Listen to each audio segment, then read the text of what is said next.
ನಾವು ದೇವರಿಗೆ ಹೂವು, ಹಣ್ಣು, ದೀಪ ಅರ್ಪಿಸುತ್ತೇವೆ.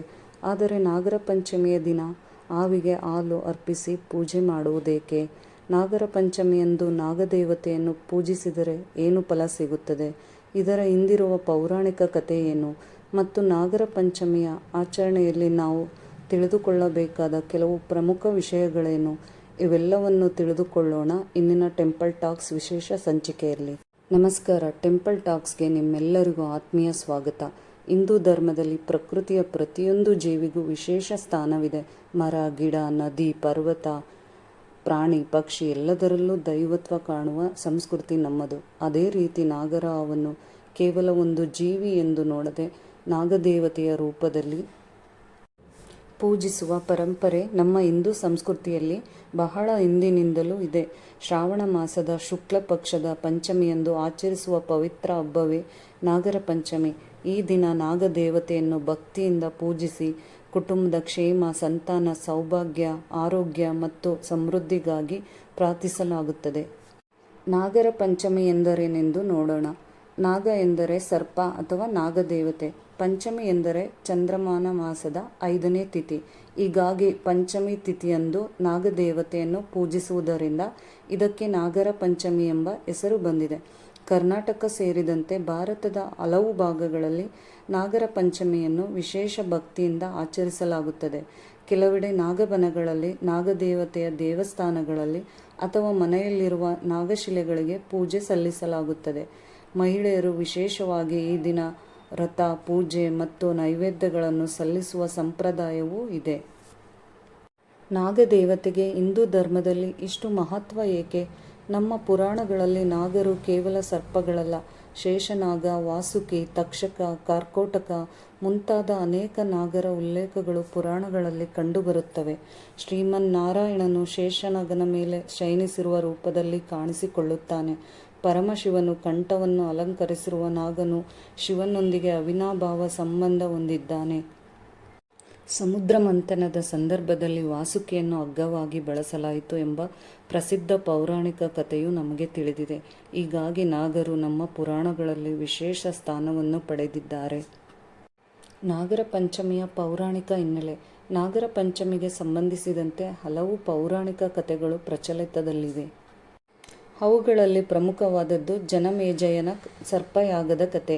ರಾಜ ಪರೀಕ್ಷಿತನು ತಕ್ಷಕನಾಗನಿಂದ ಮರಣ ಹೊಂದಿದ ನಂತರ ಅವನ ಮಗ ಜನಮೇಜನು ತಕ್ಷಕನ ಮೇಲೆ ಕೋಪಗೊಂಡನು. ಎಲ್ಲ ಸರ್ಪಗಳನ್ನು ನಾಶ ಮಾಡುವ ಉದ್ದೇಶದಿಂದ ಅವನು ಭವ್ಯವಾದ ಸರ್ಪಯಾಗವನ್ನು ಪ್ರಾರಂಭಿಸಿದನು.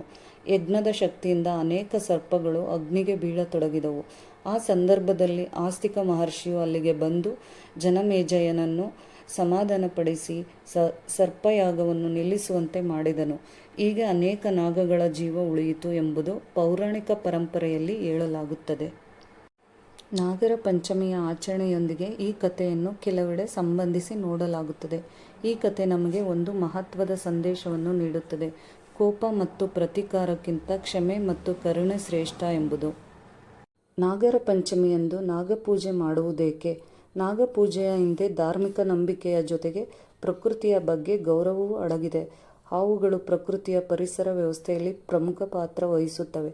ಅವು ಅನೇಕ ಕೀಟಗಳು ಮತ್ತು ಇಲಿ ಮುಂತಾದ ಜೀವಿಗಳ ಸಂಖ್ಯೆಯನ್ನು ನಿಯಂತ್ರಿಸಲು ಸಹಾಯ ಮಾಡುತ್ತವೆ. ಹೀಗಾಗಿ ನಾಗಪೂಜೆ ಎನ್ನುವುದು ಕೇವಲ ಒಂದು ಜೀವಿಯ ಪೂಜೆ ಮಾತ್ರವಲ್ಲ, ಪ್ರಕೃತಿಯಲ್ಲಿರುವ ಪ್ರತಿಯೊಂದು ಜೀವಿಗೂ ಗೌರವ ನೀಡಬೇಕು ಎಂಬ ಭಾರತೀಯ ಸಂಸ್ಕೃತಿಯ ಸಂದೇಶವೂ ಹೌದು. ಹಾವಿಗೆ ಹಾಲು ಅರ್ಪಿಸುವುದೇಕೆ? ನಾಗರ ಪಂಚಮಿ ಎಂದಾಗ ನಮ್ಮ ಮನಸ್ಸಿಗೆ ಬರುವ ದೃಶ್ಯವೆಂದರೆ ನಾಗದೇವತೆಗೆ ಹಾಲು ಅರ್ಪಿಸುವುದು. ಆದರೆ ಇಲ್ಲಿ ಒಂದು ವಿಷಯವನ್ನು ಗಮನಿಸಬೇಕು. ನಿಜವಾದ ಹಾವುಗಳಿಗೆ ಹಾಲು ಕುಡಿಸುವುದು ಅವುಗಳ ಸ್ವಾಭಾವಿಕ ಆಹಾರವಲ್ಲ ಮತ್ತು ಹಾವುಗಳಿಗೆ ಹಾಲು ಕುಡಿಸುವುದು ಆರೋಗ್ಯಕರವೂ ಅಲ್ಲ. ಆದ್ದರಿಂದ ನಾಗದೇವತೆಯ ಪೂಜೆಯನ್ನು ನಾಗಶಿಲೆ, ನಾಗದೇವತೆಯ ಪ್ರತಿಮೆ ಅಥವಾ ದೇವಾಲಯದ ಮೂರ್ತಿಗೆ ಹಾಲು ಅರ್ಪಿಸುವ ರೀತಿಯಲ್ಲಿ ಆಚರಿಸುವುದು ಉತ್ತಮ. ಧಾರ್ಮಿಕ ಆಚರಣೆಯ ಜೊತೆಗೆ ಪ್ರಾಣಿಗಳ ಮೇಲಿನ ಕರುಣೆ ಮತ್ತು ಅವುಗಳ ಸ್ವಾಭಾವಿಕ ಜೀವನವನ್ನು ಗೌರವಿಸುವುದು ನಮ್ಮ ಕರ್ತವ್ಯ. ಕರ್ನಾಟಕದ ಹಲವು ಭಾಗಗಳಲ್ಲಿ ನಾಗರ ಪಂಚಮಿಯನ್ನು ಮಹಿಳೆಯರು ವಿಶೇಷವಾಗಿ ಆಚರಿಸುತ್ತಾರೆ. ಹೊಸ ಬಟ್ಟೆ ಧರಿಸಿ ನಾಗದೇವತೆಯ ಪೂಜೆ ಮಾಡಿ ಅರಿಶಿನ ಕುಂಕುಮ ಅರ್ಪಿಸಿ ಕುಟುಂಬದ ಕ್ಷೇಮಕ್ಕಾಗಿ ಪ್ರಾರ್ಥಿಸುತ್ತಾರೆ. ಕೆಲವೆಡೆ ಸಹೋದರಿಯರು ತಮ್ಮ ಸಹೋದರರಿಗೆ ವಿಶೇಷವಾದ ತಿಂಡಿ ಅಥವಾ ನೈವೇದ್ಯ ನೀಡಿ ಆಶೀರ್ವಾದ ಪಡೆಯುವ ಸಂಪ್ರದಾಯವೂ ಇದೆ. ನಾಗರ ಪಂಚಮಿಯನ್ನು ಕೇವಲ ಪೂಜೆಯ ಹಬ್ಬವಲ್ಲ, ಕುಟುಂಬದ ಬಾಂಧವ್ಯವನ್ನು ಗಟ್ಟಿಗೊಳಿಸುವ ಹಬ್ಬವೂ ಹೌದು. ಕೃಷಿ ಮತ್ತು ನಾಗರ ಪಂಚಮಿ. ನಾಗರ ಪಂಚಮಿಯು ಕೃಷಿ ಸಂಸ್ಕೃತಿಯೊಂದಿಗೂ ಸಂಬಂಧ ಹೊಂದಿದೆ. ಹಾವುಗಳು, ಹೊಲಗಳಲ್ಲಿ ಕಂಡುಬರುವ ಇಲಿಗಳು ಮತ್ತು ಇತರ ಕೀಟಗಳನ್ನು ನಿಯಂತ್ರಿಸುವ ಮೂಲಕ ಕೃಷಿ ಪರಿಸರದಲ್ಲಿ ಸಹಾಯ ಮಾಡುತ್ತವೆ. ಹೀಗಾಗಿ ರೈತ ಸಮುದಾಯದಲ್ಲಿ ನಾಗದೇವತೆಯ ಬಗ್ಗೆ ವಿಶೇಷ ಗೌರವ ಕಂಡುಬರುತ್ತದೆ. ನಮ್ಮ ಪೂರ್ವಜರು ಪ್ರಕೃತಿಯ ಸಮತೋಲನವನ್ನು ಎಷ್ಟು ಸೂಕ್ಷ್ಮವಾಗಿ ಅರ್ಥ ಮಾಡಿಕೊಂಡಿದ್ದರು ಎಂಬುದಕ್ಕೆ ಇದು ಒಂದು ಉದಾಹರಣೆಯಾಗಿದೆ. ಶಿವ ಮತ್ತು ನಾಗ. ಪರಮಶಿವನ ರೂಪವನ್ನು ನೆನಪಿಸಿಕೊಂಡಾಗ ನಮಗೆ ತಕ್ಷಣ ನೆನಪಾಗುವುದು ಅವರ ಕಂಠದಲ್ಲಿರುವ ನಾಗ. ನಾಗವು ಭಯದ ಸಂಕೇತವಾಗಿದ್ದರೂ ಶಿವನ ಕಂಠದಲ್ಲಿ ಅದು ಅಲಂಕಾರವಾಗಿದೆ. ಇದರ ಮೂಲಕ ಒಂದು ಸುಂದರವಾದ ಸಂದೇಶವನ್ನು ಪಡೆಯಬಹುದು. ಭಯವನ್ನು ಗೆದ್ದಾಗ ಅದೇ ಭಯ ನಮ್ಮ ಶಕ್ತಿಯಾಗಬಹುದು. ವಿಷ್ಣು ಮತ್ತು ಶೇಷನಾಗ. ಆದಿಶೇಷನು ಶ್ರೀಮನ್ನಾರಾಯಣನಿಗೆ ಶಯ್ಯೆಯಾಗಿ ಛತ್ರವಾಗಿ ಸೇವೆ ಸಲ್ಲಿಸುತ್ತಾನೆ ಎಂಬ ಭಕ್ತಿಪರ ನಂಬಿಕೆ ಇದೆ. ಹೀಗಾಗಿ ನಾಗರು ಶಿವನಿಗೂ ವಿಷ್ಣುವಿಗೂ ಸಂಬಂಧಿಸಿದ ಪವಿತ್ರ ಸಂಕೇತಗಳಾಗಿ ಕಾಣಿಸಿಕೊಳ್ಳುತ್ತಾರೆ. ನಾಗರ ಪಂಚಮಿಯ ಆಧ್ಯಾತ್ಮಿಕ ಸಂದೇಶವೇನೆಂದರೆ, ನಾಗರ ಪಂಚಮಿ ನಮಗೆ 5 ಸುಂದರ ಸಂದೇಶಗಳನ್ನು ನೀಡುತ್ತದೆ. ಮೊದಲನೆಯದು, ಪ್ರಕೃತಿಯನ್ನು ಗೌರವಿಸಿ. ಪ್ರಕೃತಿಯಲ್ಲಿರುವ ಯಾವುದೇ ಜೀವಿ ಅನಗತ್ಯವಲ್ಲ. ಎರಡನೆಯದು, ಜೀವಿಗಳ ಮೇಲೆ ಕರುಣೆ ಇರಲಿ. ನಮಗೆ ಭಯ ಹುಟ್ಟಿಸುವ ಜೀವಿಯನ್ನು ಕಾರಣವಿಲ್ಲದೆ ಹಾನಿ ಮಾಡಬಾರದು. ಮೂರನೆಯದು, ಕೋಪವನ್ನು ನಿಯಂತ್ರಿಸಬೇಕು. ಜನಮೇಜಯನ ಕಥೆ ನಮಗೆ ಪ್ರತೀಕಾರದ ಪರಿಣಾಮವನ್ನು ನೆನಪಿಸುತ್ತದೆ. ನಾಲ್ಕನೆಯದು, ಕುಟುಂಬದ ಕ್ಷೇಮಕ್ಕಾಗಿ ಪ್ರಾರ್ಥಿಸೋಣ. ಹಬ್ಬಗಳು ಕುಟುಂಬವನ್ನು ಒಟ್ಟುಗೂಡಿಸುವ ಅವಕಾಶಗಳಾಗಿವೆ. ಐದನೆಯದು, ಭಕ್ತಿ ಮತ್ತು ಪರಿಸರ ಸಂರಕ್ಷಣೆಯನ್ನು ಒಟ್ಟಿಗೆ ಕೊಂಡೊಯ್ಯೋಣ. ಇದೇ ನಾಗರ ಪಂಚಮಿಯ ನಿಜವಾದ ಸಂದೇಶವಾಗಿದೆ.